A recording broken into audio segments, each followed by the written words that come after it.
चाहिए और कैसे कैसे चढ़ाना चाहिए इसकी विधि है, इसकी परंपरा है। ये अपने आप नहीं होता कुछ। कहते हैं भगवान शंकर के ऊपर 5 बिल्वपत्र चढ़ते हैं कम से कम। अधिक से अधिक तो तुम सहस्त्र चढ़ा सकते हो, सहस्त्रार्चन कर सकते हो, लेकिन कम से कम 5 बिल्वपत्र महादेव को जरूर चढ़ाने चाहिए। अब एक और बात, 5 बिल्वपत्र कभी भी सिंगल नहीं गिना जाता। बिल्वपत्र हमेशा जोड़े के साथ गिना जाता है। जोड़ा हो तो एक माना जाता है।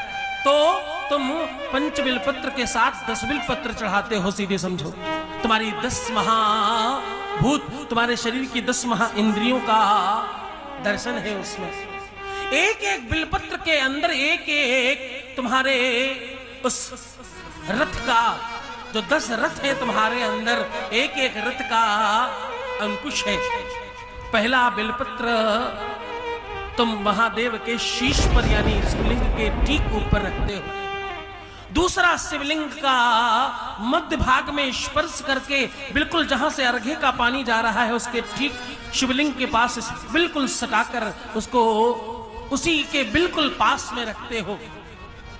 और तीसरा जोड़ा शिवलिंग जहां पर खत्म हो रही है और जलहरी जहां समाप्त हो रही उसके बिल्कुल बीचों बीच में, जहां पर अशोक सुंदरी तुम मानते हो और समझते हो, वहां रखना चाहिए।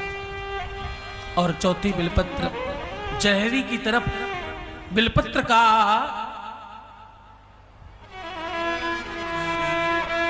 ये आपको बिल्वपत्र दिखाकर बता रहा हूं ताकि आप अच्छे से समझ सकें। आखिरी बिल्वपत्र, ये जो चौथा वाला आपका बिल्वपत्र है, ये जलहरी जहां से जल गिर रहा है बिल्कुल वहां पर लटका कर चढ़ाना चाहिए।